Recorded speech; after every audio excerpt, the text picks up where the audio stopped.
ឯកឧត្តមកតេសង្ឃបណ្ឌិតគុណគីមទេសរដ្ឋមន្ត្រីអនុប្រធាននិងជាអគ្គលេខាធិការសមាគមអតីតយុទ្ធជននិងនិវត្តជនកម្ពុជាឯកឧត្តមសុកលូអភិបាលខេត្តបាត់ដំបងនិងជាប្រធានគណៈកម្មាធិការសមាគមអតីតយុទ្ធជននិងនិវត្តជនខេត្តបាត់ដំបងនិងលោកអ្នកកញ្ញាលៀងខុនសហស្ថាបនិកនិងជាប្រធានក្រុមប្រឹក្សាភិបាលក្រុមហ៊ុនជីបម៉ុងបានអញ្ជើញជាអធិបតីក្នុងពិធីប្រគល់ផ្ទះចំនួន200ខ្នងជូនអតីតយុទ្ធជននិងនិវត្តជនចំនួន200គ្រួសារស្ថិតនៅភូមិព្រៃសិនឃុំឆ្នាលមន់ស្រុកកោះក្រឡខេត្តបាត់ដំបងផ្ទះចំនួន200ខ្នងនេះជាអំណោយដ៏ថ្លៃថ្លារបស់សម្ដេចអគ្គមហាសេនាបតីតេជោ ហ៊ុនសែនប្រធានសមាគមអតីតយុទ្ធជននិងនិវត្តជនកម្ពុជាសម្ដេចមហាបវរធិបតីហ៊ុនម៉ាណែតនាយករដ្ឋមន្ត្រី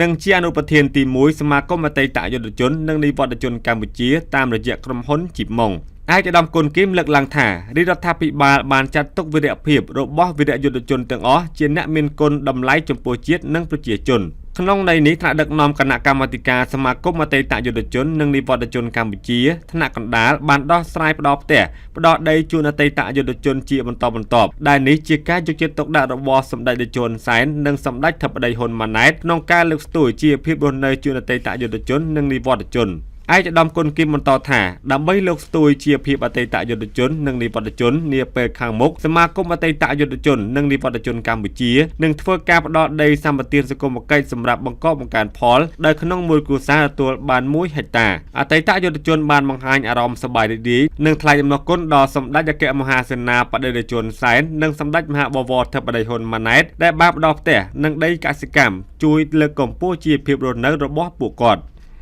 ខ្ញុំឈ្មោះអុកឡាយជាអតីតយុទ្ធជនទទួលបានដី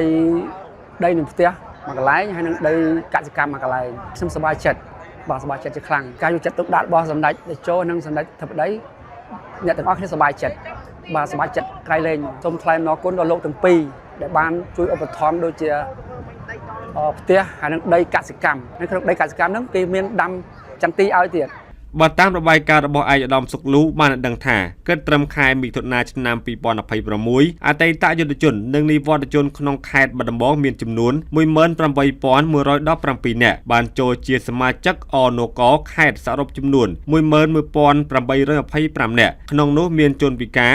5614 នាក់និវត្តជន 4189 នាក់គ្រួសារជនពលី 1674 នាក់គ្រួសារជនមរណៈ 226 នាក់និងជនបាត់បង់សមត្ថភាពការងារ